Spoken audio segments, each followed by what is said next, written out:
Miren esa radiografía, chicos. Observen la radiografía y quiero un comentario. ¿Estará bien esa radiografía? ¿La dos radiografías?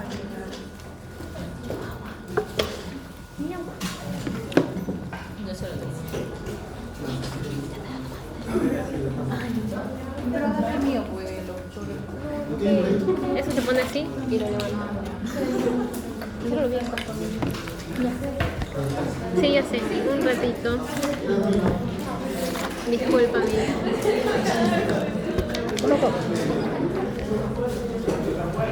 Au. Bien, a ver. Entonces, neumotórax. Ponla en diagonal. No, sí. Presencia de aire en el espacio. Gracias.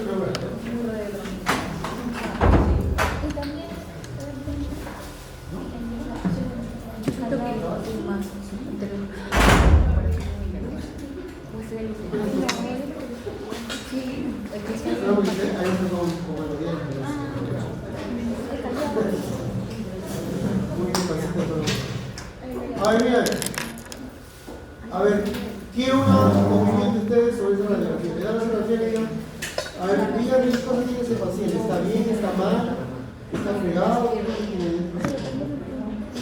Primero, ya saben el orden. Primero el contenido, luego el continente. En el continente viene el mediastino, corazón y los huesos, no músculos. El primero el contenido. A ver, lo tenemos. ¿Está bien? ¿Está mal? El pulmón derecho creo que no.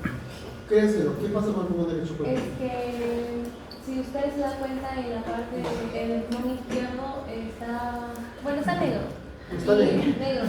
Y en el pulmón derecho hay El una pulmón negro es como macumba, entonces. El pulmón negro es hay negro. como Un macumba, negro. ¿Cómo se llamaba, profesor? Tú dile nomás cómo está, ¿no? Después hablamos ya. Y A ver, su compañera está dando una opinión, es importante que escuchen. El pulmón del lado izquierdo está bien, ¿no? no está bien. A ver, total, Pero a ver, nuevamente. ¿El pulmón derecho cómo está, me dices? lo veo como que medio, como si tuviese algo promiso medio, o como si estuviese muy radiopaco. Radiopaco. ¿En algunas partes todo el No, pulmón? en algunas partes, cerca de lo que Ya, ¿y el derecho? El izquierdo, perdón. el izquierdo, ya ese ya está muy opaco ya. Muy opaco. No, muy Radiopaco con el blanco. Radiopaco con el blanco. Radio translúcido con el negro. Radiopaco. Hay una parte que está radiopaco. ¿Cuál es radiopaco? ¿Qué parte? A ver. La parte de... Hágate ahí de frente el pulmón. ¿Dónde? Sal, modela y dime cuál. Ya, ¿Cuál es cuál? A ver, dime. vale, Dime. A ver. Ese es radiopaco. Perfecto, ¿ya? Y aquí como usted también está viendo el pulmón derecho, también está, pero como que también hay... también hay. Muy bien. No sé dónde me destino porque también está... Primero vamos al pulmón, después ya saltas para ver el otro. Aquí, como se da cuenta, no se presencia muy bien lo que vienen a ser los arcos. Ya. Um, Pero el pulmón, ¿cómo está del lado de izquierdo? ¿Cómo está el pulmón? ¿Está bien? ¿Está mal? no está bien. ¿Por qué? ¿Qué pasó? Porque como tiene... Ese pedazo nada más. ¿Y el resto del pulmón? Está como los diablos, ¿no? ¿Ah? Está como que muy radiante. Muy radio translúcido, perfecto. Muy bien. ¿Y qué crees que es? ¿Por qué será radio translúcido de ese lado?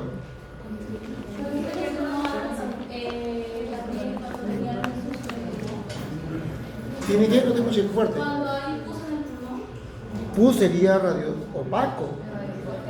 sí, pero aquí también no. Eso es para que mucho aire. ¿Cómo? Es que ahí hay metal, y cuando hay metal es como que rebota todo la... Y cuando hay metal, ¿cómo sería el color? ¿Radio opaco o radio translúcido? No, ya se confundieron. Cuando rebota sobre los metales de radio opaco y cuando pasa la radiación ya, entonces ¿estará bien el pulmón del lado derecho y izquierdo?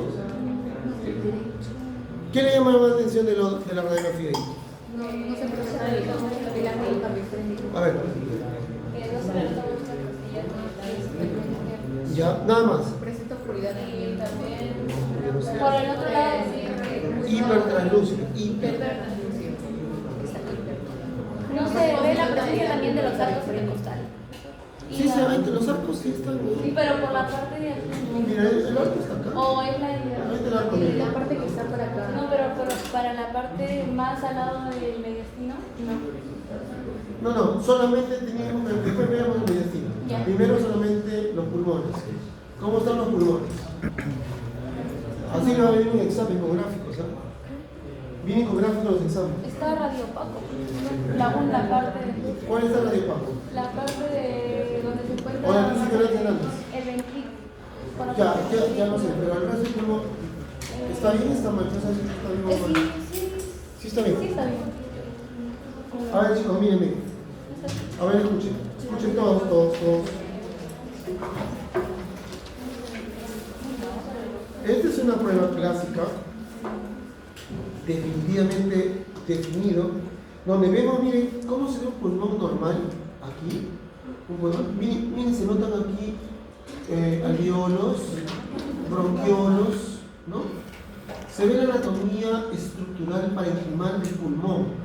Aquí, como ya sí está aumentado acá, esta zona, pero el resto, miren, se nota la estructura que tiene una serie de cositas, ¿ven o no? Líneas, ¿ven o no? ¿Pero acá se ve alguna línea acaso? No. Ya. ¿Qué ha pasado acá? Acá el pulmón está perforado, el aire del pulmón, miren, el pulmón solamente es esto, miren, observen. El pulmón de verdad es todo solamente este pedazo, miren, este pedazo del pulmón. Se ha escapado el aire por acá, miren, no me muevo por acá, y todo este es aire en la cavidad pulmonar. Por eso es que no hay parénquima pulmonar, no tiene esta estructura como ven acá, no tiene nada de pulmón. El pulmón se ha colapsado, se ha achicado. Este es el pulmón. ¿Por qué? Porque cuando sale el aire, se llena la cavidad pulmonar y empuja el pulmón y mira cómo ha reducido el pulmón. Ese es el pulmón. ¿Lo ven? Esto es la cavidad llena solamente de aire. Acá no hay pulmón. Es el hueco donde vivía el pulmón, pero que el aire que se ha escapado está empujando el pulmón y lo ha achicado. Por eso que la arquitectura de acá del parénquima, que tiene unas rayitas, un montón de rayitas, un montón de bolitas, ¿dónde está acaso? No se aprecia el parénquima pulmonar, no está acá, ni abajo, ni esto, mira, no hay acá, ni siquiera los alveolos, ni siquiera los bronquios que están llegando como esto, por ejemplo, son bronquios que están llegando, y acá están haciendo bronquios, ¿dónde está eso? ¿Dónde está? No está, porque esto no es pulmón, todo es aire que se ha escapado de acá del pulmón, se ha hecho hueco, se ha escapado del aire. Este es un neumotórax complejo, porque es toda la cavidad pulmonar la llenado de aire. Aquí no hay pulmón, el pulmón solamente este pedazo, se ha retraído. La fuerza que el gas sigue saliendo, porque el señor sigue respirando, el aire sale por acá, se mete en la cavidad pulmonar y empuja el pulmón, lo achica. Este recibe el pulmón. Esto no es pulmón. Esta es la cavidad donde estaba el pulmón, la cavidad pulmonar, que está lleno de aire. Este es un neumotórax. Entonces le he puesto estos dos gráficos, miren, acá está bonito, radiotranslúcido, como debe ser, pero este tiene una, como yo diga, una hipertranslucidez.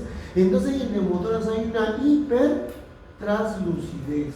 No, desaparece el parénquima pulmonar. ¿Dónde está el pulmón? ¿Dónde está el bronquio? No hay nada.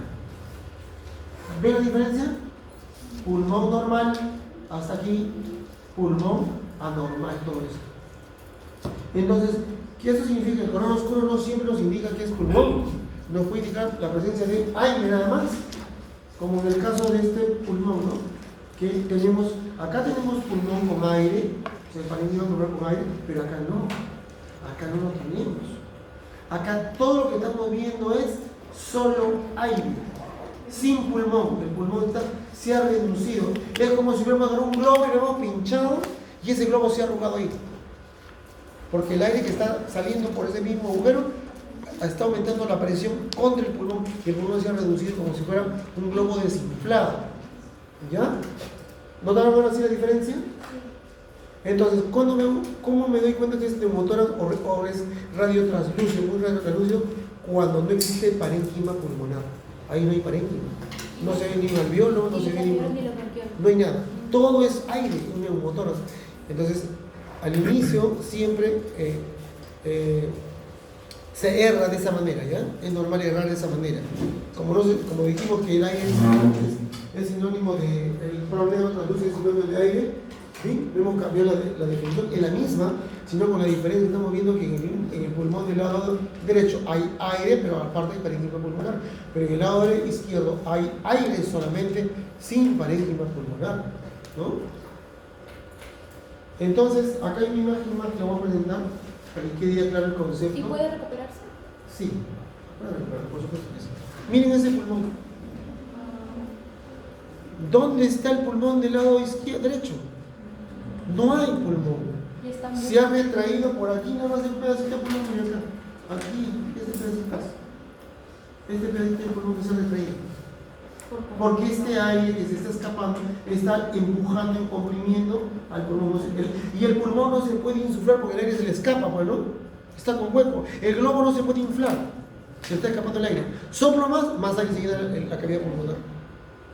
Y el pulmón sigue siendo aplastado. A comparación del otro lado, miren, que se nota el parénquima pulmonar, ¿no? Aunque aquí también parece que... Aquí hay parénquima todavía, ¿ven? Se nota manchas blanquitas de parénquima. Pero aquí no hay ni una mancha blanca. No hay nada de nada. Cualquiera que no sabe la radiografía va a decir, es un pulmón normal porque está negrito. Pero ya saben que Ahora ya sabemos. no tiene parénquima, por lo tanto es un neumotórax. ¿Ya? ¿Quedó claro ahora sí, claro, sobre el neumotórax? Era un poco que no estaba tan claro el neumotórax. Pero ahora con estas dos imágenes pienso que sí está claro, ¿no? ¿Está claro lo que es neumotórax entonces? Ya está. Muy bien. Dos neumotórax gigantes, ¿no? Hemos visto. Bueno, sí se puede recuperar. ¿Qué se hace con estos pacientes? Se agarra un tubo de una pulgada y media, se hace un corte en el tórax y se introduce el tubo por el tórax y va a un frasco con agua. El tubo tiene que pasar el agua y un tubo de salida. Entonces, cuando el pulmón se va llenando, va volviendo a su forma y ese aire que está ahí se escapa por el tubo que vamos a colgar. Se llama drenaje torácico. Y entonces el gas que está ahí puesto, colocado, se va y va descendiendo hacia el tubo de agua. ¿Por qué no le colocamos sin agua? Porque si colocamos sin agua, recuerden que el parénquima hace presión negativa. Entonces el aire se puede pasar, o más aire incluso, ¿no? En cambio, si le colocamos el tubo dentro del agua, va a ser un poco difícil. Así más o menos, ya mira. Vamos a ver la imagen. Así más o menos, ¿ya?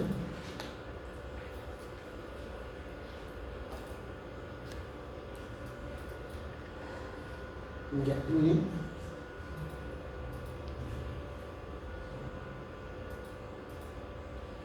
Miren, el pulmón está acá. Así. ¿Ya? Todo está lleno de aire. Todo está lleno de aire, es un neumotórax, todo esto. Entonces, entre las costillas y costillas, nosotros en la parte baja hacemos un hueco. Aquí hacemos un hueco. Ojo, no hacemos hueco al pulmón, sino a la pleura nada más. Y colocamos un tubo. Un tubo lo colocamos. Así, por acá introducimos un tubo que va hacia un recipiente hacia abajo, le ponemos al piso, al suelo, ¿ya? Así, y este tubo va a ingresar a una botella,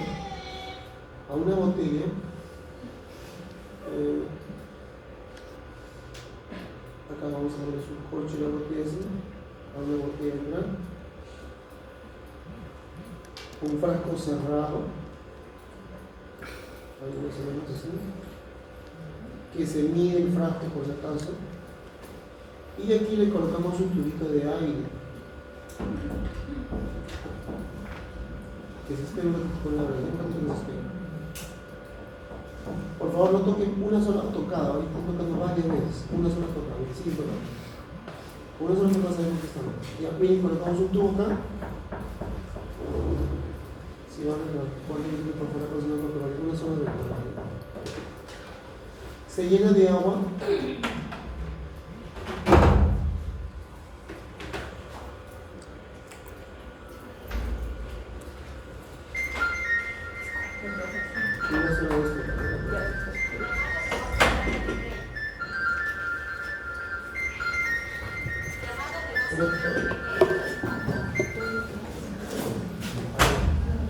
Entonces, lo llenamos de agua aquí. Lo llenamos de agua aquí. Podemos, generalmente se ponen 500 centímetros cúbicos. Miren, ¿qué va a ocurrir, chicos? Atiendan, miren. Entonces, el agua que estaba aquí, el aire que estaba aquí, el aire que estaba en esta cavidad, va a empezar a salir. Va a empezar a salir por acá en forma de burbujas. Y si el pulmón estaba acá replegado, vamos a poner que el parénquima pulmonar solamente está este pedazo que está acá. Este pedazo no es el pulmón. Este es el pulmón. Escuchen, y este es el aire. Este es el aire. Miren, este era el aire. Y este es el pulmón. Atiendan. ¿Ya? Ahora sí, ¿no? Ya. El pulmón se había retraído, se ha aplastado porque la fuerza de esto, la fuerza de este aire comprime el pulmón, que debería de estar distendido, ¿no? Lo presiona el aire así. Entonces el pulmón viene a ser retraído. Este aire, entonces, al meter el tubo por acá, el aire va a empezar a pasar por esta zona. Por acá, va a entrar el tubo, va a entrar aquí las burbujas de aire por acá, y por gravedad, esto va a ir solando en forma de burbuja y se va a ir por esta acá, de la calle. Le ponemos agua acá, vuelvo a repetir, ¿para qué? Como la presión es negativa, esto puede subirse, regresarse acá, así que es aire. Si esto lo ponemos acá, hasta la mitad acá más en el aire, todo el aire que está acá va a pasar simplemente acá. Entonces, para eso, colocamos acá, hay entonces presión negativa, entonces por aquí ya no puede, el agua no se puede subir, no puede por gravedad, pesa mucho. Pero el aire sí fácilmente puede pasar, pero como está dentro del agua, no puede pasar nada. Entonces la burbuja viene por acá, como un pez en el agua, así, ¿no? Como el agua. Y luego por gravedad también sale y se va al espacio acá. Y este sale por acá. Entonces, cada día que vamos colocando este tubo de drenaje, entonces esto cada vez se va recuperando. Cada vez se va alcanzando mayor tamaño. Se va agrandando el parénquima pulmonar. ¿No? Poco a poco se va agrandando el parénquima pulmonar, ¿no? Hasta que va creciendo el pulmón, ¿no? Va creciendo el pulmón, se ve un poquito más grande, así. Y el agua sigue, y el bronquial, ¿cómo se llama? Y el gas se va escapando, ¿no? Y el pulmón va formando su estructura poco a poco, porque está aplastado, ¿no? A medida que salga todo eso, ya el pulmón vuelve nuevamente a acaparar toda la estructura que venía. Este pulmón se va recuperándose, pues va cada vez más recuperando su espacio que ha perdido, ¿no? Igual mientras va saliendo este aire por acá, el pulmón va nuevamente estirándose. Y el agujero que se había roto acá se va cerrando también, se va cicatrizando. 6-7 días se cierra todo el hueco que estaba acá, ¿no? Y ya por lo tanto queda este resto de aire, por lo tanto sale. Cuando tomamos una radiografía tenemos que ver que ya no tenga nada de aire y ya le podemos dar. Entonces, ¿qué hacemos? El día que veamos ya el pulmón ha alcanzado toda su estructura, ya todo el aire ha salido, ¿no? Todo el aire ha salido, que no queda nada, ya el pulmón se ha recuperado su forma, todo. Entonces ya podemos quitarle el tubo, quedar el tubo, ¿no? Si ya este aire se ha ido, ya no está el aire, ya el pulmón ha recuperado su forma. Ya tenemos el pulmón, como era antes, ha recuperado ya su forma. Entonces, ¿qué hacemos? Tenemos que sacarle este tubo, pero hay que tener cuidado cuando saco este tubo. Lo primero que tenemos que hacer es pinzar acá, una pinza Kelly, cerramos con doble pinza porque el aire, porque si no se puede meter nuevamente, ¿no?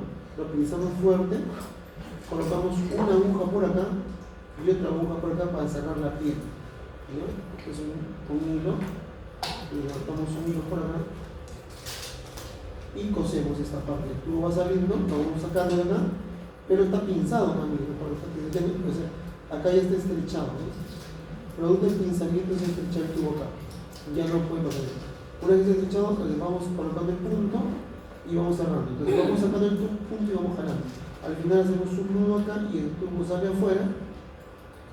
El tubo sale afuera ahora y el punto cierra este punto que está abajo. Con este hilo, ¿no? Lo amarramos acá y se rota. Y se acabó. No solamente para el neumotórax, puede ser para kilotórax, para hidrotórax, para cualquier lesión que sea de esta relación con el sistema parenquimal, que sea biotórax también, ¿ya? Esa es la preparación que se hace Rodríguez. ¿Quedó claro?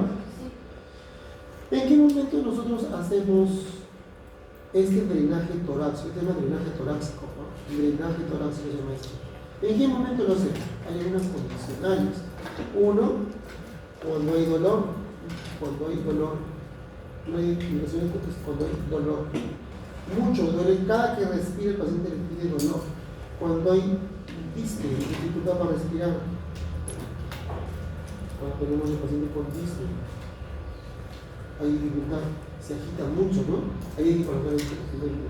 Cuando queremos hacer tomar una muestra para examen, porque queremos ver qué cosa es lo que se ha derramado ahí, es puse, líquido, ¿no? Para tomar una muestra, también vamos a hacer drenaje tubular. Pinzamos acá y con esta pincita lo sacamos y metemos a otro tubo para obtener la muestra, ¿no? Pero una muestra de qué se trata, qué es, por qué está así, ¿no? Cuando hacemos un estudio. Tomamos una muestra para hacer examen microbiológico, para ver cultivos, si son bacterias, si son virus, para hacer si son hongos o infeccias, ¿no? Tomamos muestra para hacer un BK, un examen de esputo, para ver si es que la muestra tiene bacilos de Koch, se llama ácido resistente. Tomamos una muestra para ver algunos hongos especiales como aspergillus, que son los que pueden haber producidos. Tomamos una muestra para ver elementos de glóbulos blancos, o hay plaquetas de glóbulos rojos, si hay neutrófilos, si hay neutrófilos infecciosos. Tomamos la muestra para ver si hay pus o no hay pus. Tomamos la muestra para diferenciar si es líquido o claro o de alta cantidad de proteínas. Tomamos la muestra para ver cómo está la glucosa. La glucosa generalmente debe estar igual casi a la glucosa de nuestra sangre. Si nuestra sangre con mínimo 70, ahí debe estar por 65, 50. Si no hay esa cantidad de glucosa en ese líquido, quiere decir que alguien se lo está consumiendo. ¿Quiénes lo consumen? Las bacterias. Entonces, podemos decir que es una infección bacteriana. Proteínas, vamos a ver las proteínas, cómo están las proteínas. La proteína alta nos indica una infección viral, la proteína baja una infección bacteriana, ¿no? Entonces, vamos evaluando, o sea, tomamos muestra. O tal vez se trata de un cáncer pulmonar que está drenando. Entonces, también tomamos una muestra de líquido que está ahí para hacer un examen que se llama PAP Nicolau y una muestra para Block-Cell, que sirve para mirar la patología y mirar si es que se detrás del pulmón, del bronquiolo que están ahí, ¿no? O sea, tiene varios usos la toracocentesis y el drenaje torácico. Toracocentesis es cortar nada más y drenaje es que salga el líquido por ahí o el aire que entra por ahí, ¿no? Cuando no tomamos muestra, cuando por ejemplo hace un disparo, ¿no? Un delincuente está corriéndose, viene el policía y le dio 2 disparos en el pulmón y le perfora, entonces el pulmón se llena de aire inmediatamente, se hace neumotórax, ¿no? Entonces ahí no es microbio, ¿no? Ahí lo que tenemos que hacer es volver nuevamente el pulmón que funcione otra vez. Como antes, le hacemos un drenaje torácico simple y se toma muestra. Es muy probable que el paciente tenga dolor, ¿viste? Dificultad para respirar porque tiene un solo pulmón que está funcionando, porque el otro está perforado, pues no se escapa el aire. Entonces hay que hacerle ahí un drenaje torácico para ese neumotórax. 7 a 10 días el paciente va a estar con su tubo puesto ahí. Y poco a poco se va a ir eliminando todas esas fases, ¿ya? ¿Rodríguez quedó claro? Ya, eso parece el drenaje torácico.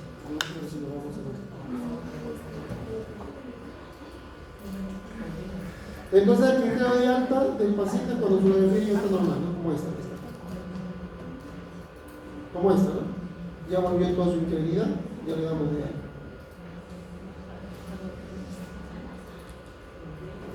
Bien, quedó claro sobre este problema, ¿no? Estamos viendo esta radiografía de antes de un paciente con COVID. Tanto eso, aquí nos quedamos. Miren, la resonancia magnética podemos ver incluso el árbol bronquial, sus características incluso de cada segmento, cada estructura del árbol podemos ver ya colores, ¿no? Es un método más caro, más sofisticado, pero nos permite también diferenciar para ver dónde hay lesiones específicas, que sean en los bronquiolos o en los bronquios terminales, o en alguna alveola especial, ¿no? Nos permite ver, ¿ya? De la resonancia magnética. Otro método de poder estudiar la función respiratoria es cuando nosotros le hacemos una espirometría. Ese equipo que está ahí se llama espirómetro. ¿En qué consiste? Consiste en que el paciente va a soplar ese tubo que tiene la boca y este equipo que estamos viendo acá, el espirómetro que está acá, va a medir la fuerza con cuánta cantidad de aire sale en el momento que bote el aire, ¿no? Decimos, señor, tome aire, bueno, ahora bote todo el aire que puede, bote el aire y resulta que tomó 1300 y salen solamente 500. ¿Cuánto se quedó retenido? Más de 1000, ¿no? Entonces quiere decir que hay una retención pulmonar, no está saliendo del aire. Eso que nos está indicando es que tiene una expiración prolongada, hay algo que está obstruyendo la vía respiratoria que impide que el aire que entra pueda salir. ¿Qué paciente ocurre? En el asma, en la enfermedad pulmonar obstructiva crónica, en el EPOC. También ocurre eso en los pacientes con hiperactividad bronquial, también ocurre eso en los pacientes con síndrome obstructivo bronquial agudo. ¿Ya? En los problemas bronquiales, la expiración prolongada está aumentada y el rango de expiración es corto, no expira mucho, o retiene mucho aire y por lo tanto cuando queremos expulsar ese aire se demora mucho más que la inspiración. Señor, respire, rápido respira. Bote el aire, no puede, lento, ¿no? Quiere decir que está reteniendo volumen porque no puede salir el aire fácilmente. Entonces, este equipo nos permite ver entonces también los tipos de respiración. ¿Cómo está la fuerza respiratoria? ¿Está respirando adecuadamente? ¿Hay una fuerza suficiente? ¿Expira la cantidad de aire suficientemente? ¿Inhala la suficiente cantidad de aire o es muy poco la cantidad de aire? ¿Cómo está la corriente de aire? El volumen que debería ingresar, que son 500 mililitros de entrada y 500 de salida, ¿lo está cumpliendo así? ¿O ingresa más que sale o sale más que ingresa? Todo eso nos indica la función pulmonar. Este equipo, ¿cómo se llama? Espirómetro. Generalmente va dirigido a los pacientes para ver la anatomía de los pacientes que tienen problema de tipo constrictivo. Estamos hablando de este paciente con bronquitis crónica, paciente con enfermedad pulmonar obstructiva crónica, o sea, EPOC, el niño con SOP, síndrome obstructivo bronquial agudo, que se llama, pacientes con asma, pacientes con enfisema pulmonar, etc. Nosotros nos requerimos mucho volumen de aire y podemos medir cuánto es la falla de ese pulmón, ¿ya? A través de equipo. El equipo que tenemos viendo acá, lo mide automáticamente, nos va a dar un papelito por acá, como si fuera un recibo electrónico, nos va a pasar por acá cuándo es la presión del ingreso, la salida, varios datos nos va a dar. Cuando ese señor empieza a soplar este tubito, ¿ya? Se llama espirómetro. Otra forma como medir la concentración de oxígeno en los tejidos es tomando el famoso AGA, gases arteriales, ¿no? Cuando tenemos un paciente con problemas respiratorios, con distrés respiratorio, se dificulta para respirar, hay que tomar AGA, ¿no? Hay que tomar gases arteriales. ¿Qué significa el AGA? El AGA es una muestra que nos permite valorar las presiones parciales de los gases que respiramos siempre. ¿Cuánto es la presión y cuánto es la concentración del oxígeno en los tejidos, tanto de oxígeno como también del anhídrido carbónico? ¿Ya? ¿Quedó claro? Sin embargo, podemos aprovechar esta sangre que le también su pH, incluso algunos fármacos como el biobicarbonato que nos permite ver si está en realidad siendo un problema, algún componente asociado para compensación, ¿no? El bicarbonato es un compensador. Entonces, frente a una crisis, ¿cómo está el bicarbonato? ¿Está saliendo una buena cantidad o se está bloqueando? Porque si el bicarbonato nos falla, la falla respiratoria va a ser muy severa, ¿no? Entonces, por ejemplo, acá estamos midiendo el pH. Entonces, el pH nomás normal en la sangre arterial, miren cómo se toma la presión, el AGA. Esta es una jeringa tuberculina, una delgadita de 1 centímetro cúbico, una aguja número 23, y están tocando la mano acá el pulso, o sea, le va a sacar en la misma arteria, no va a ser en la vena como siempre lo hacen, escuchen, ¿no? Es AGA. AGA significa la presión de gases arteriales. Cuidado en el examen, no va a poner vena, ahí no se hace en la vena. Siempre saca las muestras de la vena, por si acaso, pero en este caso no. Este es un examen para evaluar la presión, la evaluación de los gases arteriales, por eso se llama gases arteriales. Muy bien, entonces aprovechando los gases arteriales que estoy tomando, puedo medir el pH. Ahora, miren, una vez que ya introdujo la aguja, acá está mal la técnica, es en 90 grados de arriba abajo, así, de frente, con cuidadito, suavemente, y se coloca la aguja donde hay latido. Recuerden que las venas no laten, lo que late son los arterias, entonces tenemos que buscar. Y es una aguja bien delgadita para no causar una explosión de la arteria, porque cuando la arteria la cortamos, sangra desesperadamente y tenemos que llevar la cirugía cardiovascular inmediatamente, porque nosotros así no lo podemos reparar. Es bien difícil romper una arteria. Entonces, por eso que la aguja debe ser bien finita. Es una aguja a veces número 23, a veces una 24, a veces una 25. Lo ideal es que sea menos de 23, o sea, 24, 25, 26.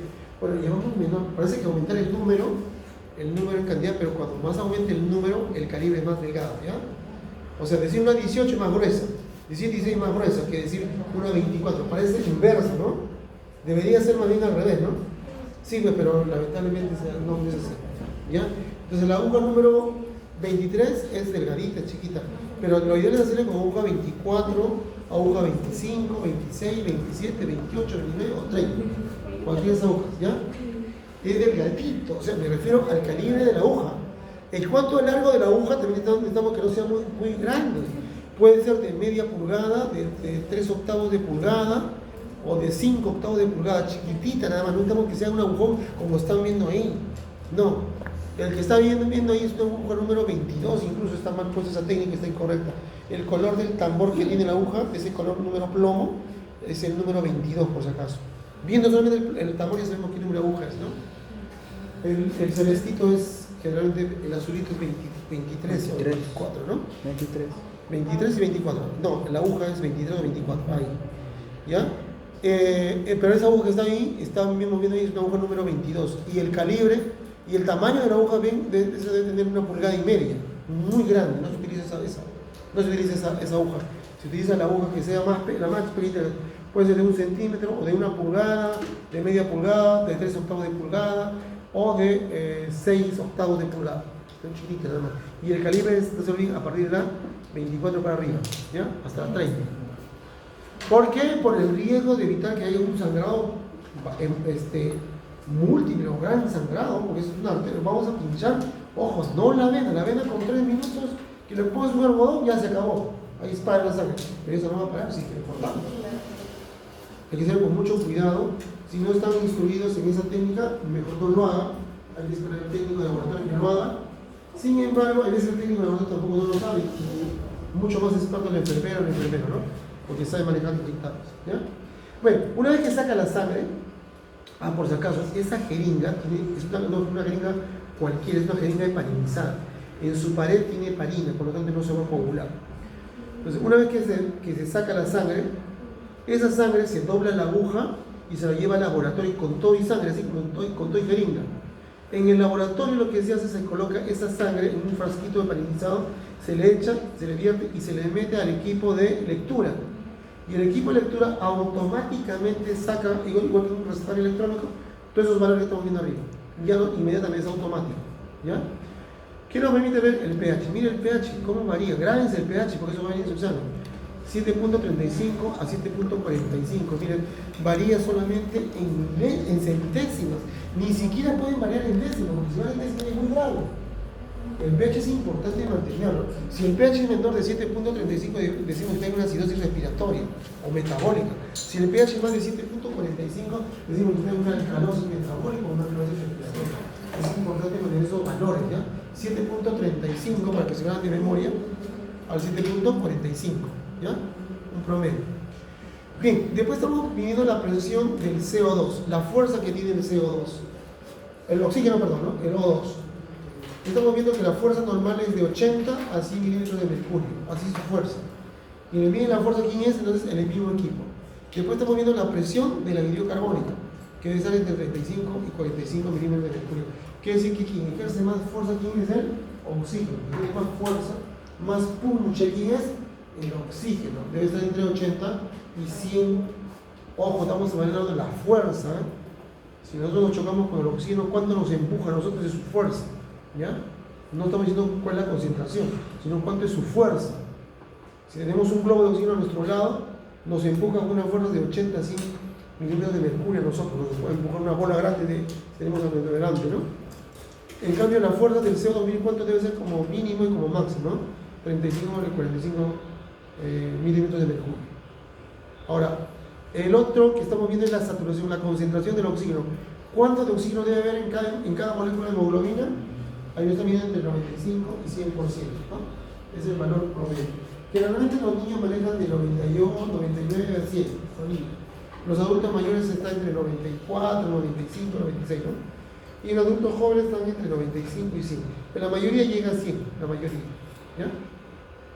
Ojo, entonces el tercer valor nos está indicando cuál es la concentración del oxígeno en la hemoglobina, no se va a olvidar, ¿eh?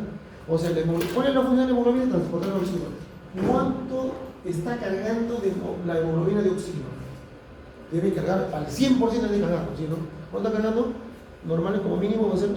O sea, el 95% de la hemoglobina debe estar lleno de oxígeno. Y si está en 100, mucho mejor todavía, ¿no? Y el ion bicarbonato, que es un buffer que nos permite mantenerlo, para decir que este buffer, ¿qué es un buffer? Una sustancia que puede neutralizar un determinado pH. Cuando el pH se eleva, ese ion bicarbonato se puede convertir, si se empieza a alcalinizar la sangre, se liberan entonces solamente los hidrogeniones y el CO2, y se convierte en ácido. Ese bicarbonato se convierte en ácido carbónico y neutralizaría el pH básico que tiene. Ahora, si es al revés, si tenemos que estamos haciendo una acidosis, o sea, el pH baja de 7.35, quiere decir que hay más hidrogeniones en la sangre, entonces inmediatamente se convierte en bicarbonato. Y ese bicarbonato va a neutralizar a ese pH ácido hasta convertirlo en neutro. ¿Correcto? Entonces, para eso nos sirve evaluar la reserva de bicarbonato, ¿no? O sea, ¿tenemos un protector suficiente? Sí. ¿Cuánto decimos que está suficiente? Cuando esté esa concentración, entre 22 a 23 mil equivalentes por litro. ¿Ya? Entonces, eso está indicando también que la función respiratoria está bien. Si está en esos rangos, quiere decir que la respiración está, el aparato respiratorio está trabajando bien. ¿Ya? Muy bien. Seguimos acá. Otra forma como evaluar. Otra forma de evaluar es utilizando equipos electrónicos, como por ejemplo este monitor cardíaco.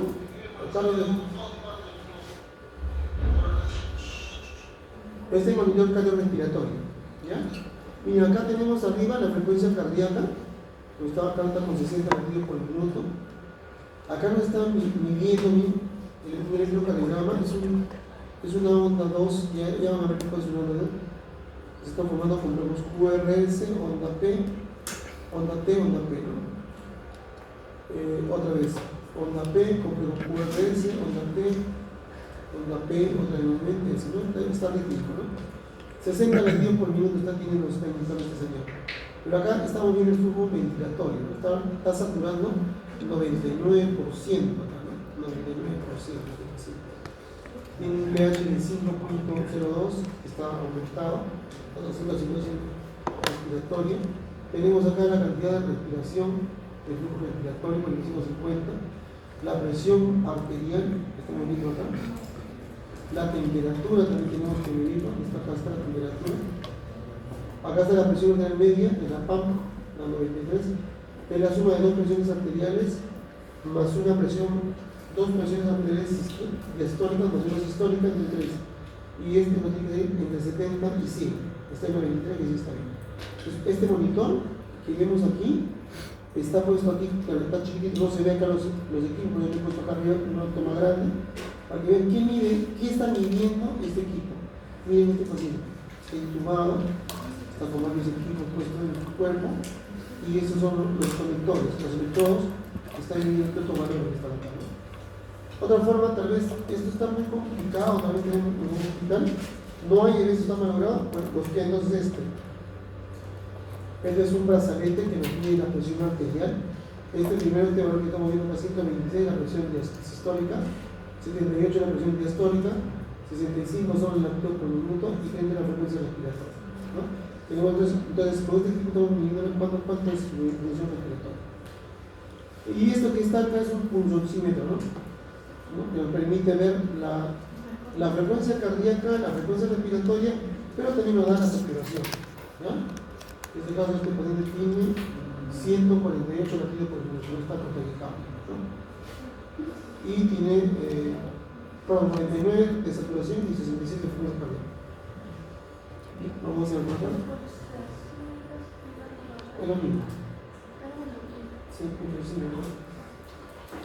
Oxímetro de pulso. De pulso.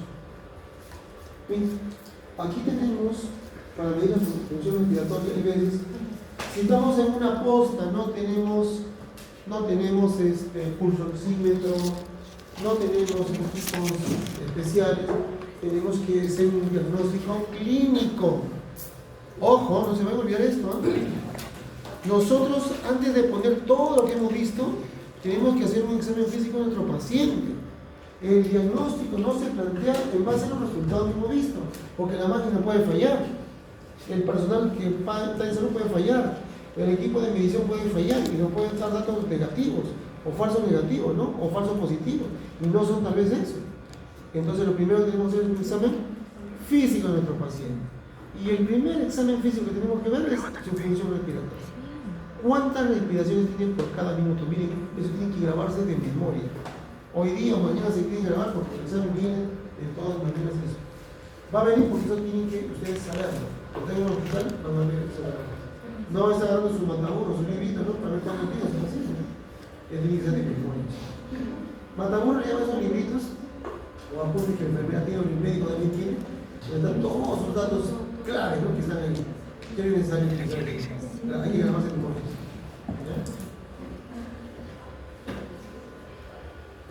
Muy bien.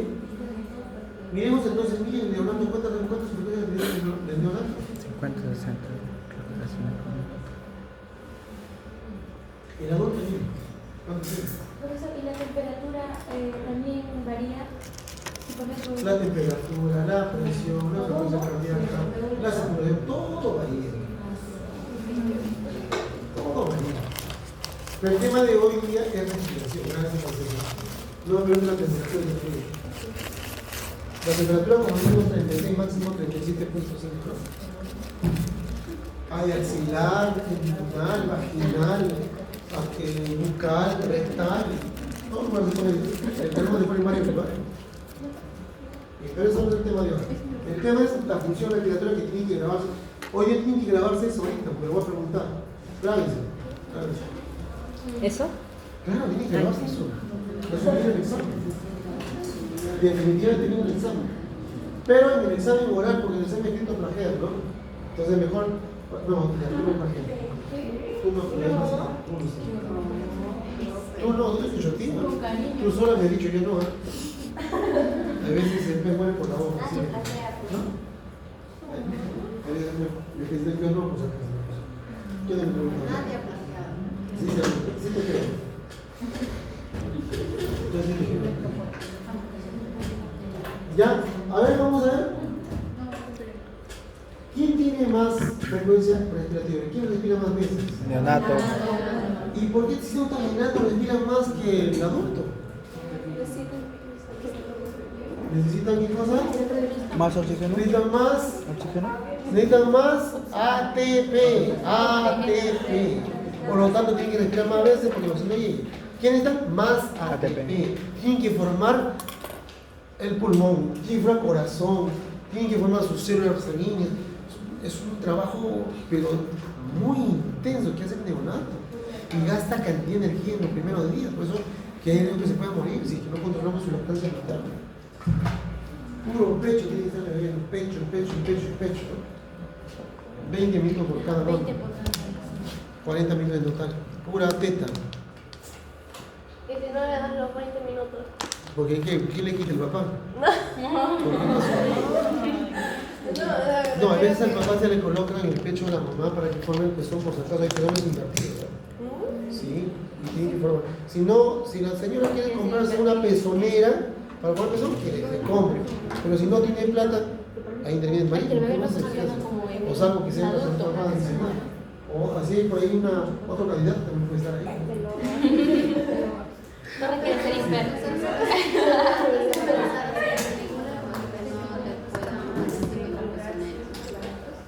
Porque tengo entendido que es mejor darle el pecho, o sea, hacer una Sí, perfecto, pero debe ser pezones que están invertidos.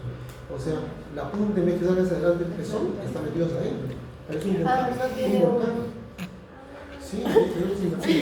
O sea, tiene la puntita. En esos casos, por ejemplo, o la señora se le empieza a jalar la punta hacia adelante, o se come una pezonera, o si no le viene manejo de derecho. Cualquier de hecho vale. Todo vale. Todo vale. Eso parece que no conoce. Bueno.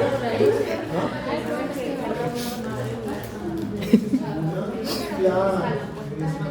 Ahí es por eso que uno. Ha sido porque necesita más ATP. Por eso necesita más ATP para formar órganos y sistemas. Ojo, los sistemas y órganos están formados todos. Lo que falta, digo, es crecer. Crecer y madurar cada uno, ¿no? Le falta crecer. Ya tienen todo lo tienen, pero en miniatura. Tienen que ir creciendo poco a poco. Bien. Entonces, el neonato debe respirar de 50 a 60 respiraciones por minuto. Y aquí viene la pregunta para el examen. Si un neonato tiene más de 60 respiraciones por minuto, ¿qué podemos pensar? ¿Está respirando más veces por minuto? ¿Taquicardia? Más de 60 por minuto. Pero va a venir en el examen. No sé. Ya te dije, ya. El buen entendedor, Pocas palabras. ay, te estoy hablando mucho.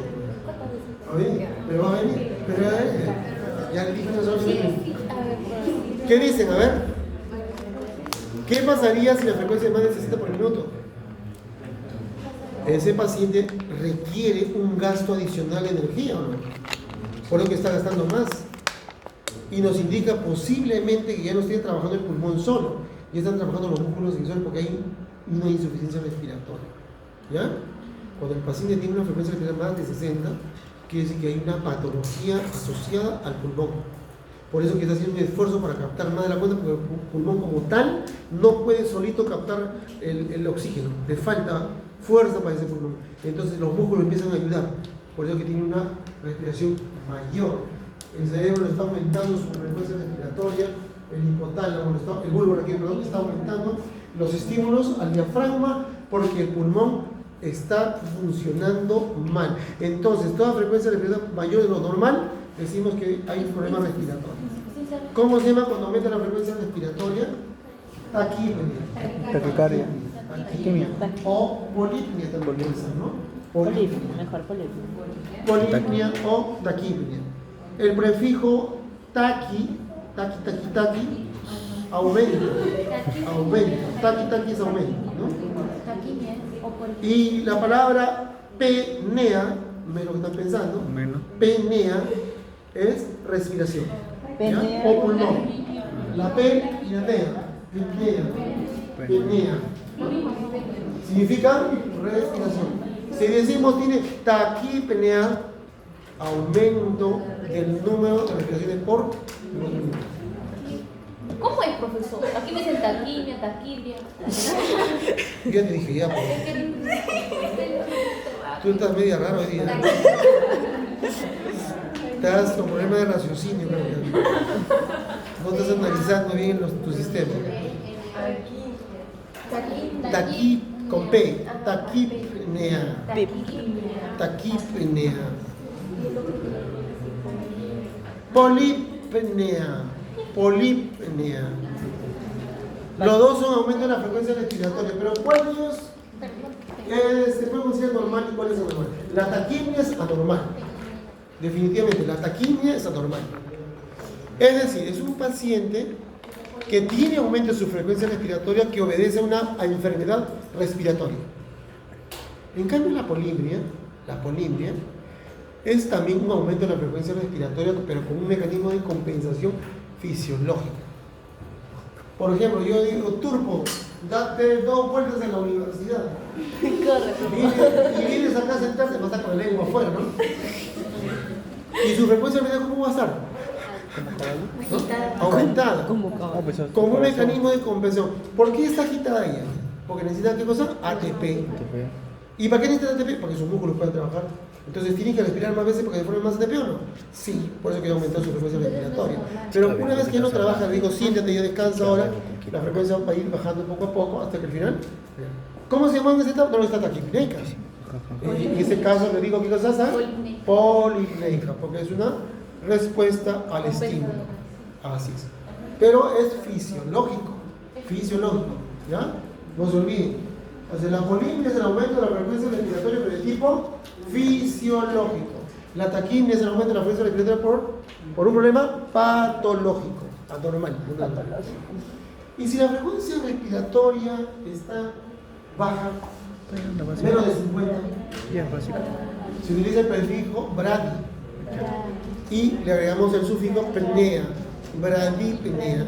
¿Cómo dijo que se Entonces una frecuencia, y la bradimia es la disminución de la frecuencia respiratoria por debajo del valor mínimo aceptable, o sea, por debajo de 50. ¿Ya? Muchos pacientes que tienen una depresión respiratoria en el bulbo raquídeo o algún trastorno en la caja torácica, alguna intoxicación por algún alcaloide o opioide, pueden hacer bradicardia, bradipnia muy intensa y llegar a morirse incluso. ¿Ya? ¿Quedó claro? Entonces, la bradipnia también nos indica trastorno respiratorio severo. ¿Ya? No se van a olvidar. Bien, vamos a ver ahora otro problema. Si el paciente, ustedes van, estaba respirando poco, o sea, tenía bradipnia, y regresan ustedes como enfermeras a ver a su paciente cómo está respirando, para contarle una vez, y resulta que ya no respira. No hay movimiento en la caja torácica. Si está con su electrocardiograma ahí puesto, no está la onda de respiración, está en una línea. La de respiración, no la tal vez hay latido cardíaco, pero no respira, no hay paro respiratorio, tal vez. ¿Cómo le llamamos eso? Sin apnea, respiración. No respira, está en apnea. A significa que ya no respira. Apnea, ya no respira. Entonces también nos indica que hay una falla en el sistema respiratorio. Entonces hemos hablado de polimnia, taquimnia, bradipnia, apnea. Y si el paciente tiene dificultad para respirar, o sea, ¿cómo se define? ¿Cómo se llama ese proceso? Dispnea, dificultad para respirar. Dispnea. Sin P ya esta vez. Le quitas el P, ya se queda sin P. Mocho. Lo mochas la P. Y le queda con un E, ¿no? Disnea. El paciente está disneico. ¿Qué significa estar disneico? Tiene dificultad. Está quejándose para respirar. Bueno, un niño cuando nace y tiene dificultad para respirar dice no debe quejarse. Cuando llora. Debe estar nada más agitado, pero no debe haber quejido. Si tiene quejido, le llamamos disnea. ¿Quedó claro? Sí. Desbalance respiratorio, quejido al respirar, aleteo nasal, tiraje costal, todo eso nos indica que el paciente está con dificultad para respirar. Disnea. Dis significa alteración. El prefijo dis significa alteración, nea en el aparato respiratorio. ¿Quedó claro? Muy bien, entonces miren, sabiendo solamente los valores, yo puedo decir si mi paciente está respirando bien, su aparato respiratorio está bien o está mal el aparato respiratorio. Solamente contando su respiración, nada más. Por lo tanto, tengo que grabarme ustedes tienen que grabarse como enfermeros y enfermeras ese valor. Si no se graban ese valor, no vamos a saber si el paciente está bien o está mal. No sé en qué momento. No, pero tengo que tomar una radiografía. No, tengo que tomar un examen. ¿Cómo es eso? Solamente viendo uno ya se da cuenta si su paciente tiene problema respiratorio, sí o no. Y con eso, con mirando la respiración, nada más. ¿Ya? Entonces no se olviden, para su examen viene esta pregunta. Pero un poquito más complicado, con otros datos más. Más complicado. Sí, pues así es el examen es el examen. Miren, ahora vamos a ver. Ah, ya, me olvidaba, antes me olvidé. Hay un prefijo que se llama, que se dice eupnea. El sufijo nea es la respiración y el prefijo eu significa normal. Entonces, si el médico le dice, señorita, su paciente está eupneico, ¿no? Normal. Entonces usted, para usted le va a pasar, Se muera.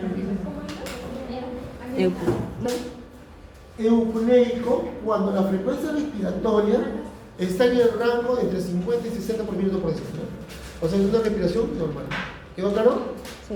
Si le dicen está en peligro, no se vayan a asustar, ¿eh? Algunos por ejemplo no conocen el término también van a decir, uy, está mal, ¿qué tiene mi paciente? Y el médico se va a reír, ¿no? Está, a su paciente eupneico, le va a decir. Quiere decir que está cumpliendo ese rango. Si el neonato está respirando 50 y 60, ya, su paciente está eupneico.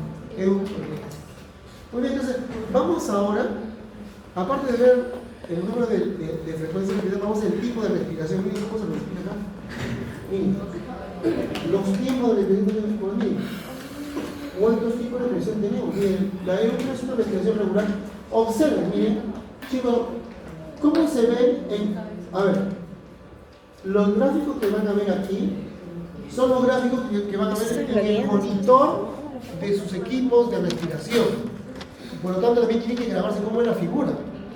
Porque si no se graba la figura, de nada le va a servir. Fíjense cómo son esas imágenes.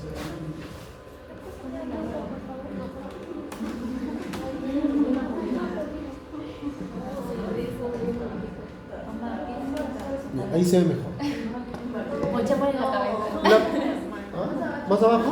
Para que se meta la puerta. Más abajo. Ahí. Ah, Un ratito, espérate. El cuaderno no es muy chiquito. Espérate, un ratito. El cuaderno que está puesto acá es muy chico. No se le saca el cuaderno. Se sube hacia el techo. Se sube al techo. Se saca el cuaderno. No lo ve como estoy en la luna.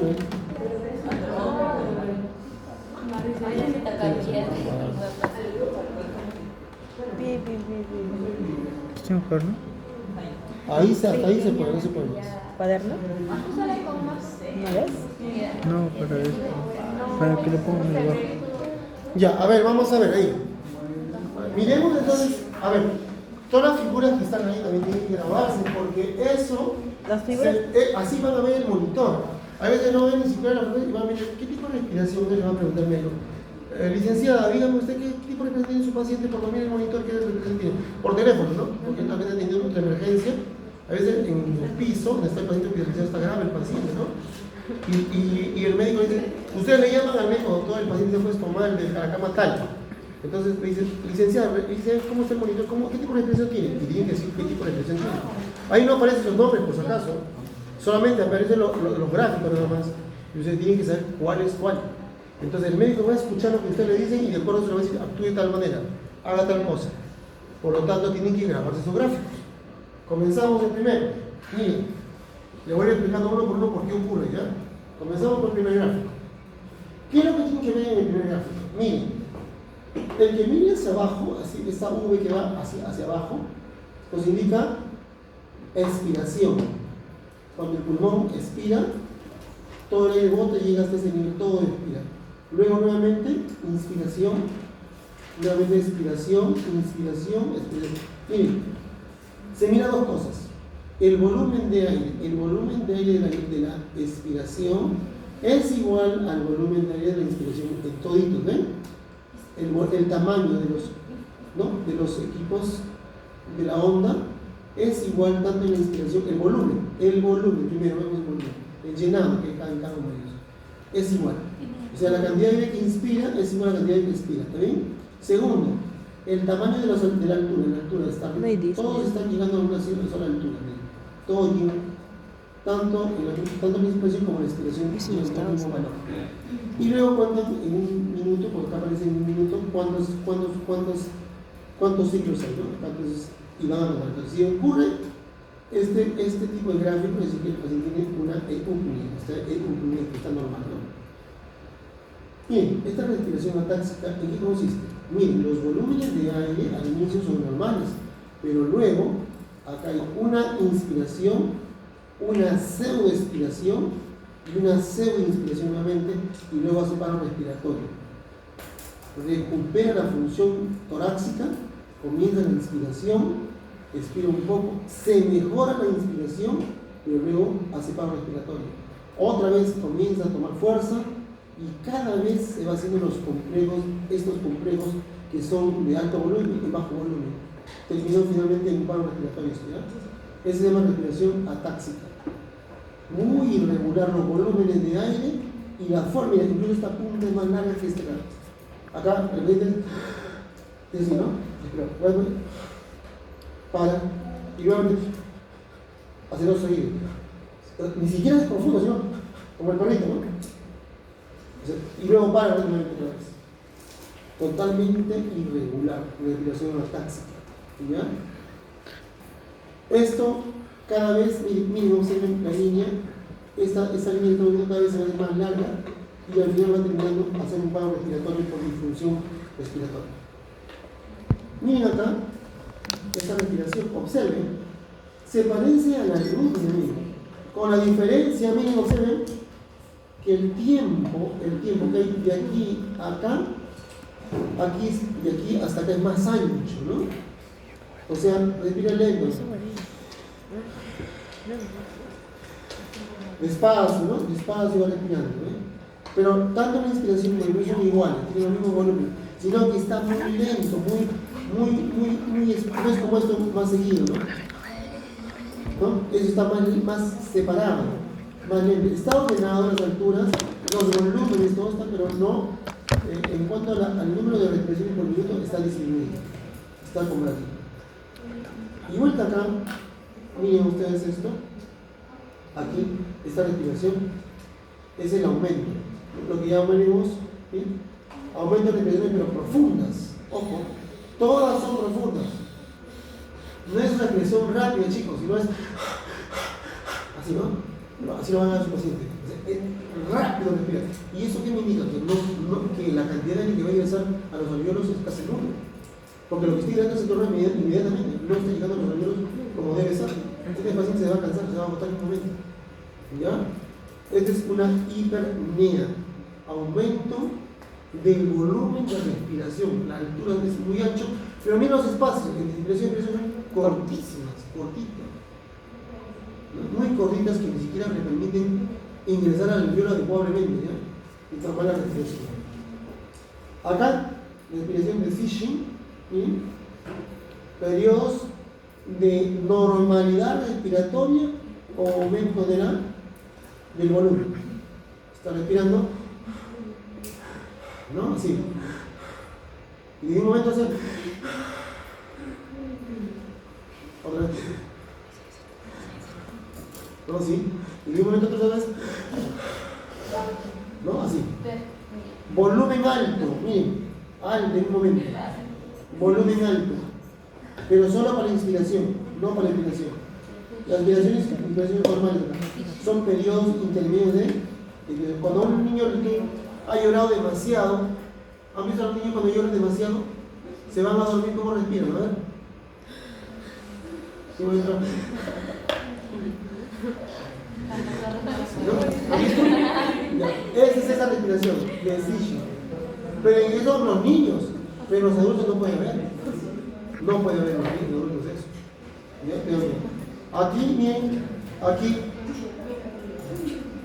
aquí tenemos un paciente. Ojo, miren, escuchen, el paciente respira bien, o sea, inhala bien, pero cuando va a exhalar, no puede eliminar todo el aire. ¿Cómo es su respiración? Así es. Respira, y la respiración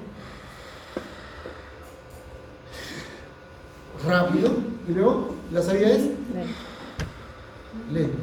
O sea, inspiración normal, pero expiración prolongada. ¿Ya? Miren eso, entonces cuadrito. Inspiración normal, expiración prolongada.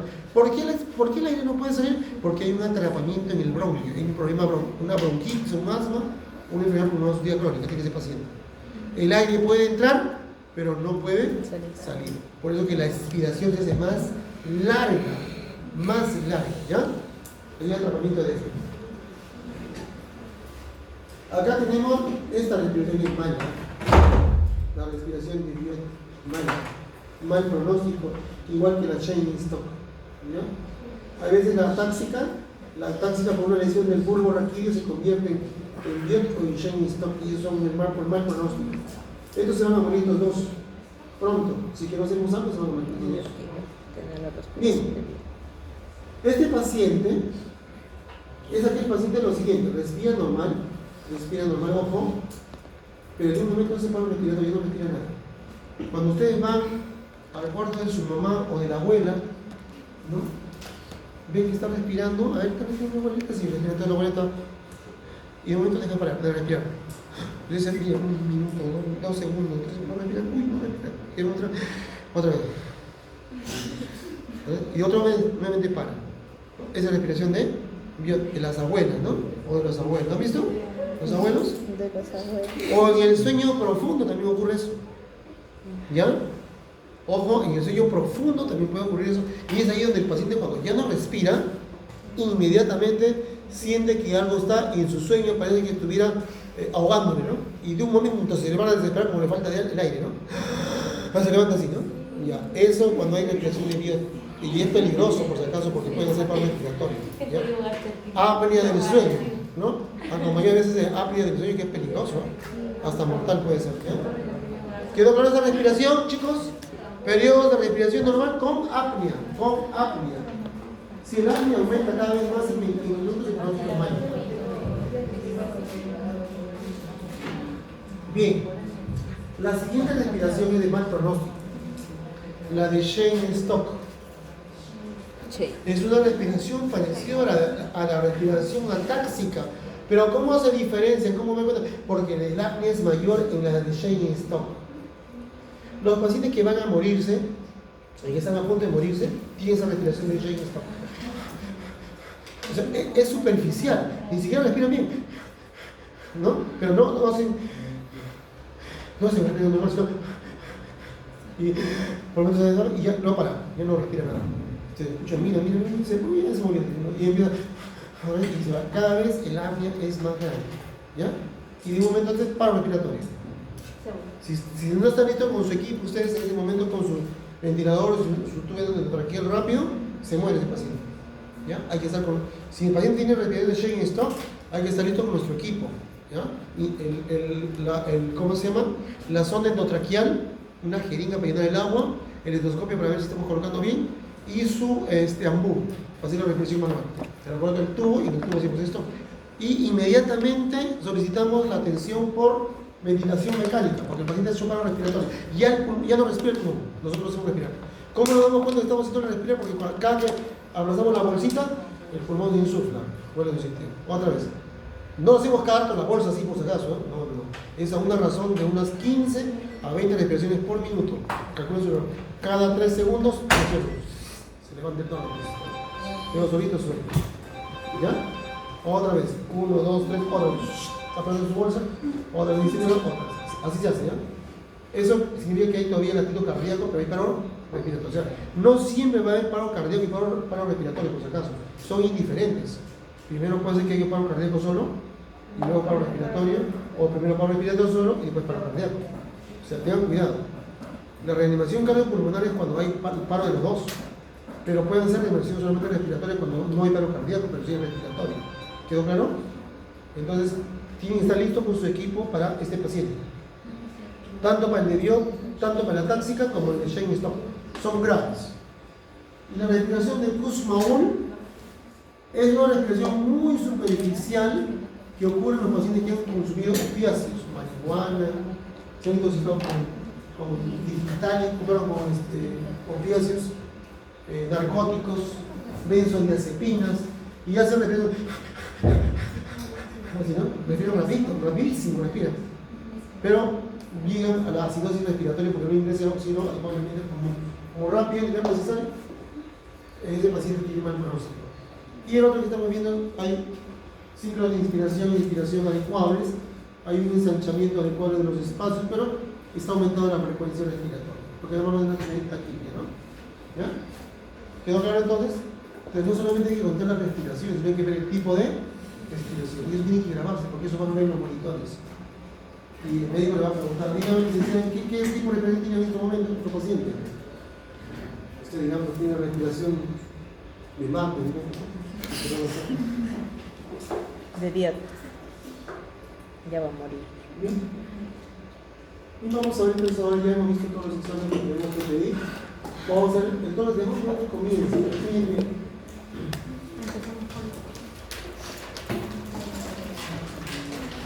la limitante más importante para decir, mira, de aquí a aquí es el tórax, es el diafragma. ¿Ahí también viendo el diafragma de color rojo? No, este es el diafragma, pues ustedes saben ya la cantidad de músculo, ¿no? Miren, este es el diafragma. Entonces, este músculo separa a la cavidad abdominal de la cavidad torácica. Por encima del diafragma es el tórax y por debajo del diafragma es el abdomen. Entonces, quien nos va a dar de verdad la limitación más importante va a ser el músculo diafragma. Pero en cuanto a la profundidad de la cavidad torácica va a variar en diferentes partes. Por ejemplo, ahí estamos viendo hasta la quinta costilla, ¿no? 1, 2, 3, 4, quinta costilla, ¿ven? En la parte anterior. Pero en la parte lateral, miren, 1, 2, 3, 4, 5, 6, hasta la séptima costilla. Y en la parte posterior, miren, 1, 2, hasta llegar hasta la novena costilla. ¿Ya? Estamos observando ahí, ¿no? Hasta la novena costilla. ¿Ya? Entonces vamos a ver más adelante otro límite más, ¿eh?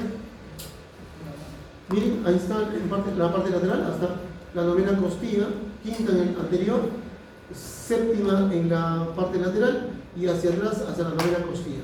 Así es, el diafragma se ubica acá y por encima del diafragma, todo esto desde la región cervical hasta la región diafragmática, todo el espacio se llama la región de tórax. En la parte posterior, miren, vamos a llegar, ¿quiénes forman parte del componente del límite posterior? La columna torácica, no se olviden, hasta la novena vértebra torácica, las 9 costillas, ¿no? Las 7 costillas verdaderas, primeras 7 verdaderas costillas y las 2 costillas falsas, ¿no? La flotante no entra en este caso, por si acaso, para formar el tórax, ¿no? Para el abdomen sí, pero para el tórax no. Solamente entran las 7 costillas verdaderas y las 2 falsas. Siempre entran las falsas, ¿no? Logran alcanzar algo, sí, pero hasta la 7. Así podemos. La flota puede llegar para después. Aquí un corte, otro corte más para ver el quinto espacio intercostal, el séptimo, ¿no? Y el noveno hasta el final, ¿no? Hasta ahí está el diafragma, ¿ya? Bien, el tipo de tórax. Iba a hablar de los escoliosis. Cuando nosotros hacemos una evaluación del tórax, a veces, si evaluamos bien el tórax, también podemos encontrar alguna patología importante. Miren el tórax de la primera persona, que a veces es un tórax llamado en pirámide invertida, o un tronco de pirámide, ¿no? La base sería el cuello y la parte más del tronco más pequeño sería en el dorso, ¿no? Más pequeño. Como un triángulo invertido, ¿no? Ese es un tórax que corresponde a una persona normal, sin patologías, y generalmente que pertenece a la costa o a la selva, ¿no? Si vemos un tórax así, simplemente el señor viene de la costa o viene de la selva. Pero el siguiente tórax que estamos viendo, miren el tórax cómo es. Un tórax, miren arriba cómo es redondo, ¿no? Miren, acá es un tórax redondo. ¿Ven? Es un corazón esto. Y un corazón partido incluso, ¿no? En cambio es una pirámide, ¿no? Un corazón, ¿ven? Un tórax en tonel. Parece esos toneles pues, que se hace pues, en vino, ¿no? Hechos los chonchitos, ¿no? Cuando tenemos un paciente que tiene tórax en tonel, decimos que la persona posiblemente viene de onda de la sierra. Porque en la sierra la presión atmosférica es menor y por lo tanto para poder oxigenar mejor a sus tejidos hay que retener más cantidad de aire. Por eso que ahí es más ancho el tórax. Comparen ese tórax con el otro tórax, ¿cuál es más flaco? ¿Cuál es más ancho? El de pirámide es más corto, ¿no? No requiere mucho aire porque tiene suficiente cantidad de oxígeno a alta presión. En cambio, el tórax es un paciente que está en la sierra respirando un aire con baja presión atmosférica de oxígeno. El oxígeno tiene la misma presión atmosférica que en la costa, por si acaso, es menos. Por lo tanto, tiene que retener más cantidad de aire para poder compensar su ATP, ¿no? Pero que se quede retenido. Pero si en la costa encontramos un paciente con tórax en tonel, ¿qué estamos pensando? Un tórax de tipo enfisematoso, ¿no? Un paciente con problema enfisematoso. ¿Quién tiene tórax con problemas enfisematosos? Todos los pacientes que son asmáticos. Tienen problemas en la expiración. Ingresa el aire, pero no puede salir, como hemos dicho, no hay atrapamiento de aire. Por lo tanto, se queda retenido y el tórax se convierte en tonel. En el asmático, en el paciente que sufre de enfermedad pulmonar obstructiva crónica, en el EPOC, ¿no? Ese se llama EPOC. En el EPOC generalmente ocurre eso en los pacientes que fuman, ¿no? Fumadores. En los pacientes que tienen bronquitis crónica en los pacientes que tienen un síndrome obstructivo bronquial agudo, los pacientes con hiperactividad bronquial. O sea, todo lo relacionado con bronquios tiene retención de aire. El aire no puede salir, entonces se queda retenido el pulmón y da esa forma, por eso ensanchado, globuloso, ¿no? Pero, como lo vuelvo a repetir, puede ser un tórax normal para quién? Para la persona de la sierra. Si la persona viene de la sierra, ¿dónde viene usted, señor? Tenemos un tórax, que sabemos, usted tiene un tórax de internet. Señor, ¿de dónde viene usted? Ah, yo vengo de... Sí, pues de Huancayo. Ya. No, ya tranquilo todo, no pasó nada. Es un tórax compensatorio. No, señor, yo vivo acá en Huaura nada más. ¿De cuándo vive en Huaura, señor? Yo hace más de 30 años que vivo en Huaura. ¿Tiene tórax en Tonel? Ya no. Yo vivía en Ancash antes, pero ahora ya vivo en Huaura. Señor, ¿cuánto tiempo vive en Huaura? Hace ya más de 20 años. No, ya no tiene nada, ya la presión, porque la presión atmosférica de acá es diferente. Entonces ya no hay que condenarlo por algo. Señor, usted entonces siempre, sí, usted señor, ¿usted fuma? Sí, fumo bastante. ¿Cuántos cigarros al día? 3 o 4 cigarros por día. Se trata entonces de un paciente con EPOC, definitivamente. Señor, ¿usted sufre de asma? ¿Usted tiene crisis asmática? Sí, de la secuela también puede ser. Mire, pero hay que saber qué tipo de tórax es para poder preguntar, ¿no? Ya más o menos para relación, ¿quién la causó ese problema? ¿Por qué está retenido el aire? Quedó claro entonces estos tipos de tórax, ¿no? Sí. Según su forma, ese es según su forma. En el caso de los deportistas, tiene que los deportistas tienen solamente el tórax común y corriente, pero tienen más masa muscular. Masa muscular que se aumenta, nada más. Pirámide invertida tiene. Claro, puede una pirámide invertida, pero con masa muscular aumentada, ¿no? Hay, por ejemplo, depende también de los físico-culturistas, ¿no? ¿Qué ejercicios hagan? Puede ser para espaldas y para brazos. Hay veces hacen bien para tórax, para abdomen, pero los cerrados lo tienen malos, ¿no? Entonces se nota como chupados, ¿no? Parecen, ¿qué parecen esos? De la ejercicio así ancho, ¿no? Así anchos acá, pero acá malo, pues no tienen una posición bien formada, ¿no? Sino se debe que los cerrados están muy flacos, ¿no? Pues han hecho pectorales, han hecho esto, pero deltoide, pero no han hecho para cerrados nada. Entonces, esto está así, cuando van a comprar están así, si le ven mal. Pero si ya se cerró, jalas ahí, lo levanta. Hay que ver también cómo trabajan sus deltoides, hay que ver cómo trabajan sus redondo mayor, redondo menor. Profesor, ¿qué tipo de tórax tiene Yauri? Rodríguez está preocupada por ti, Yauri. Porque temprano lo veo muy preocupada. Está viendo su futuro, Rodríguez. Está viendo la Rodríguez. Estás evaluando la garantía genética, según tu empieza a decir un pronóstico para el futuro. ¿Qué producto quieres? Si vale la pena o no vale la pena, ¿no? Muy bien, una evaluación atómica previa está buena, ¿no? Pero Rodrigo no solamente evaluó en tórax, antes evaluó otras cosas más. Es una evaluación completa. Tórax alto. Otro tórax, mire, ven otra forma de tórax. Un tórax alto, es un tórax tremendo tórax, y el otro es un tórax enano, comprimido, ¿no? ¿Será normal? ¿Es normal? El primer tórax tiene retención de aire, porque es un tórax grande, y sus costillas van a estar separadas más de 2 centímetros, ¿se acuerdan? Que la radiografía que vimos, De 2 a 3. más incluso, ¿no? Grandes, ensanchadas. Hay otro que era... En cambio, este es un tórax chiquitito, cortito, pequeñito, ¿no? También tiene un tumor adentro, ¿no? ¿Es normal o no? No, son tórax anormales, los dos son anormales. Lo ideal es que sea un tórax intermedio, ¿no? Es un tórax, el primero es un tórax largo porque el pulmón está casi hasta el abdomen.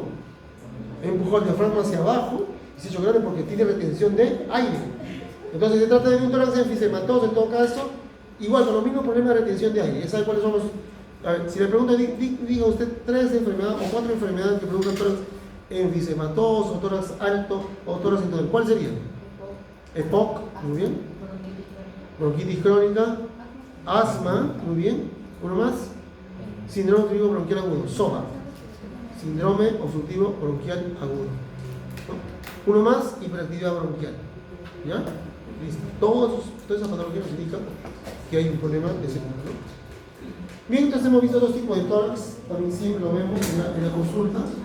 Mirando nomás esto de pantalla se hace mismo. Miren, otro tipo de tórax, miren. Observen ese tórax. visto la anatomía, ¿no?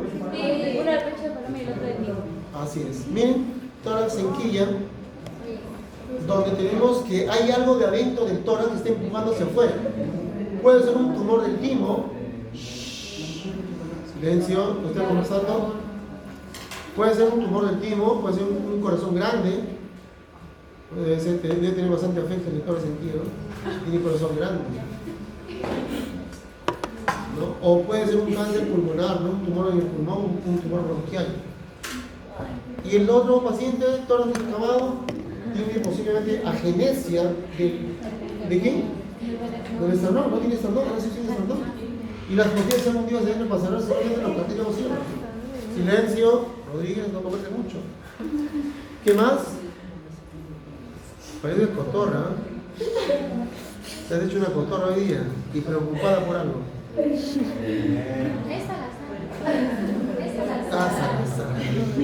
Salazar. Y Rodríguez.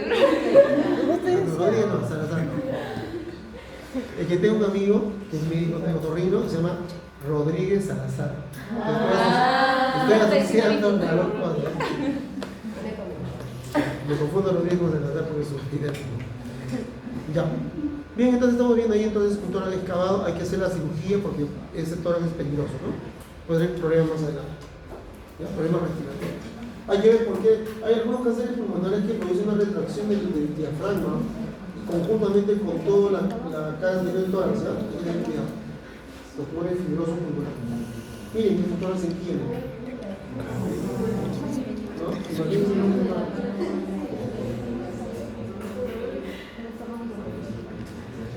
Bien, la cavidad torácica la vamos a dividir, atiendan, en tres partes. Todo ese tórax que estamos viendo ahí, lo vamos a dividir en tres partes. ¿Ya?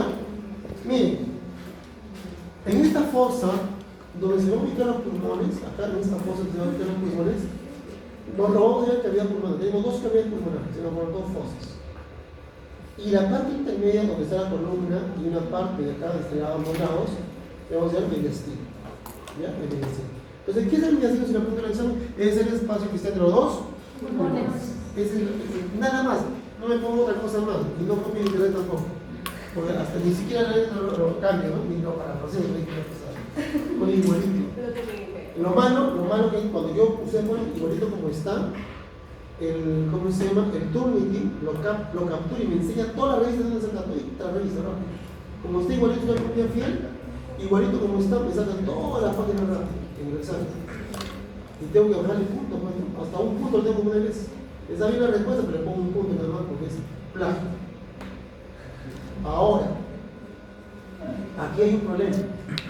Cuando reclama el alumno, escúchenme, y sabe que ha plagiado, es sancionado, ¿sabes? ¿No? Reclamó.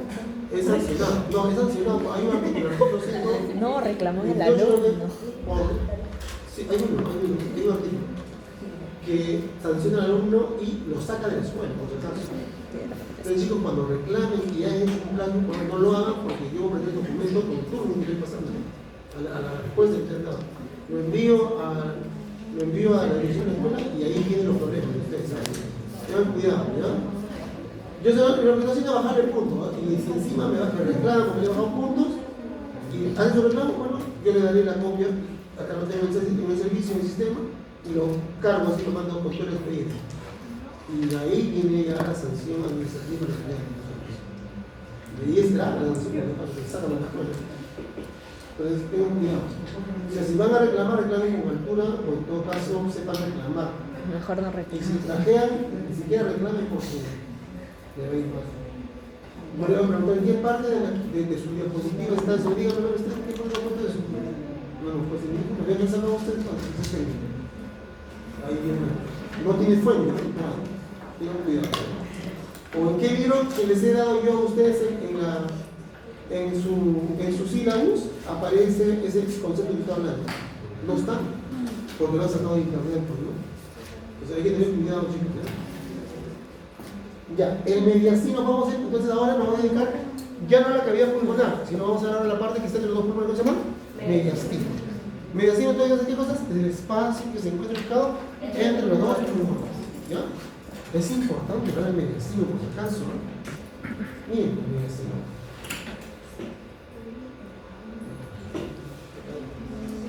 Oh.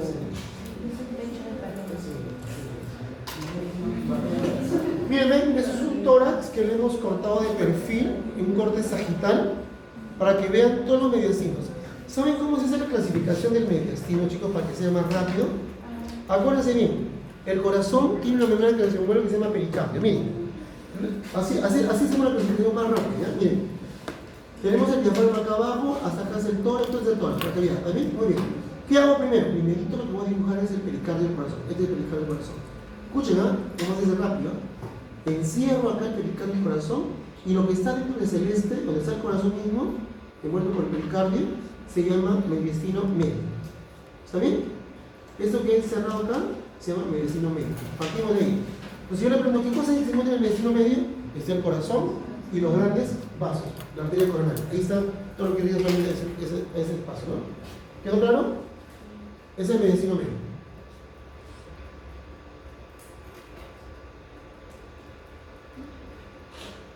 Muy bien, ahora miren, utilizamos ese mismo gráfico, ese mismo mediastino para citar a los. Y va a ser recontra fácil, mira, así es. Mira, delante del pericardio está el mediastino anterior. Detrás del pericardio está el mediastino posterior. Encima del pericardio está el mediastino superior. Qué fácil, ¿no? O sea, primero hacemos el mediastino medio, luego decimos hay un mediastino anterior, mediastino superior y mediastino posterior. Entonces, detrás del pericardio, el mediastino posterior. Encima del pericardio, el mediastino superior. Delante del pericardio, el mediastino anterior. Anterior, superior. Pues tenemos cuatro mediastinos: mediastino anterior, mediastino superior, mediastino posterior y mediastino medio. Porque ahora vamos a ser un poquito más estrictos en decir qué es el mediastino anterior. Es fácil. El mediastino anterior es un espacio que se ubica delante del pericardio. ¿Hasta dónde? Hasta donde está el esternón. El mediastino posterior comienza el pericardio posterior hasta la columna vertebral. El mediastino superior está del pericardio superior hasta la clavícula. Muy bien. Ahora, ¿qué encontramos en el mediastino anterior? Si yo tengo acá un tumor, la verdad es un tumor, ¿a quién debo echar la culpa? ¿Qué cosa hay acá? Bueno, vamos a ver qué cosa hay acá. En el mediastino anterior tenemos tres cosas nada más. Uno, el músculo piramidal del tórax. ¿Se acuerdan? ¿Está detrás del esternón? Uno. Dos, en los niños pequeños, hasta los 8 o 9 años, ¿qué tenemos? El timo. Y tres, las arterias mamarias internas. Nada más. No hay más. Tres cositas nada más estamos encontrando. En el mediastino posterior, acá atrás, encontramos muchas veces lo que estaba viniendo del mediastino superior. Miren, ¿qué viene por acá?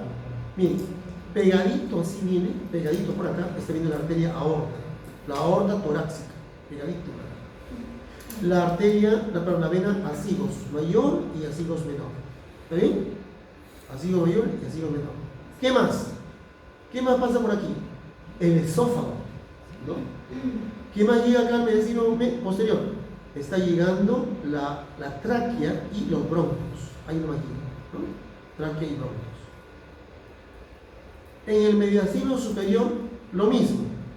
Pero aparte de eso, de acá está saliendo el callado de la aorta, está saliendo la rama de la aorta. ¿Cuáles son las ramas de la aorta?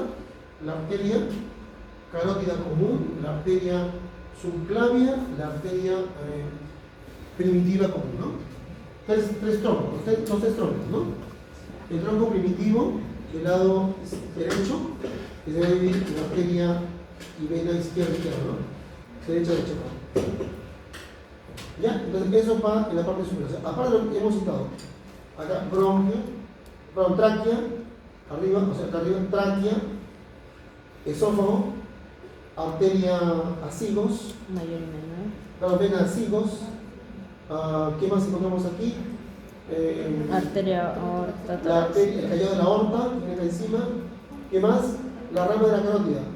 La arteria Carótida, subclavia carótida, y primitiva. la arteria carótida, perdón, primero son tres troncos. Entonces, tres troncos. Del callado de la aorta salen tres troncos. Una para el lado derecho salen dos, ¿no? ¿Se acuerdan? Y para la izquierda sale uno, ¿no? ¿O no? Para acuérdense bien, del callado de la aorta salen tres troncos. A ver. La arteria carótida, común, derecha, la arteria subclavia derecha. Y del lado izquierdo, ¿qué sale? La arteria primitiva, que se va a dividir en subclavia izquierda y carótida izquierda, ¿no? Vamos acá.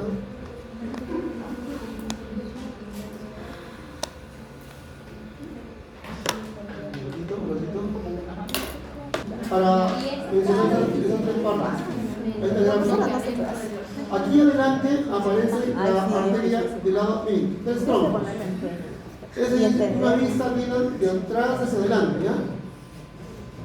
Donde vamos a ver un tronco, el tronco primitivo, el tronco también se llama tronco brachiocefálico.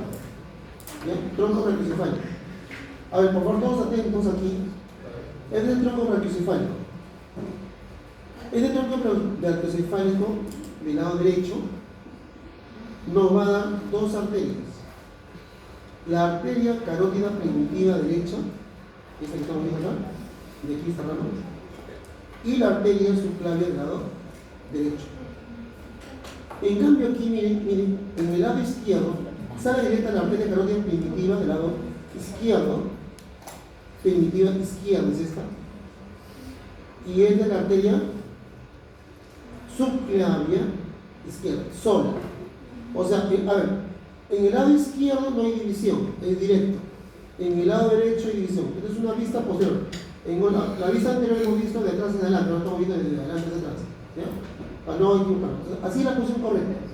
Entonces aquí nace, acá está naciendo el ventrículo izquierdo y de aquí sale así, hacia adelante, se sube, asciende. Esta es la parte de la arteria ascendente, el arco aórtico y la aorta descendente. Entonces, todo se llama caída de la aorta. Caída de la aorta.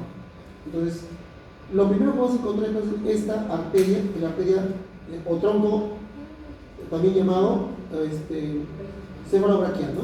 Este tronco. Este tronco se divide en dos ramas para la arteria subclavia del lado derecho y la arteria subclavia del lado izquierdo. Pronto, derecho. Una carótida derecha y una subclavia. Los dos son para el derecho, ¿no? Los dos son para el derecho. Acá también igual, hay una primitiva izquierda, carótida primitiva izquierda que sale directo del callado, y una subclavia izquierda.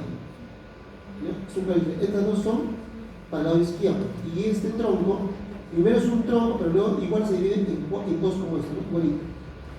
La diferencia es que este tronco no nace uno de cada lado, como de este lado, salen juntos. ¿Ya? Salen juntos. Otra vez la repito, para que no se equivoquen. Otra vez. Desde una vista antero-posterior, porque de adelante hacia atrás, entonces, saliendo del corazón de esta arteria, aorta, del ventrículo del lado izquierdo, de este lado por acá, lo primero que encontramos es una arteria aorta ascendente, luego encontramos el aórtico, el arco aórtico, y finalmente la aorta descendente, así. En el arco aórtico vamos a ver tres ramas, en la aorta ascendente, dos arterias, acá. En la aorta ascendente, las dos carótidas, dos coronarias, la coronaria anterior y la coronaria posterior que viene al músculo cardíaco, acá, y aquí está saliendo. Y el callado de la aorta, o el arco aórtico, tres troncos. El tronco brachiocefálico derecho, que me permite salir la subclavia del lado derecho, y la carótida primitiva derecha. Mientras que el otro tronco sale directamente del lado izquierdo, los dos troncos que vienen son directamente para el lado izquierdo. Uno, la carótida primitiva del lado izquierdo, y la otra, la arteria subclavia del lado izquierdo. Entonces, estas dos salen directas de la aorta. Y este sale en un tronco, pero luego al final se divide igual que está en dos. ¿Ya? Entonces, en el lado derecho, viendo de adelante hacia atrás, el primero que sale como tronco solo es para el lado derecho, este lado, uno solo. En cambio, el izquierdo está separado cada uno. ¿Ya? ¿Quedó claro o no quedó claro? ¿Quedó claro o no quedó claro? Si no, le ponemos nombre mejor, ¿ya? Vamos a poner nombre. Voy a poner el nombre de Su clase. No, de verdad se molesta cuando no entra. Vamos a poner el nombre para que no se moleste.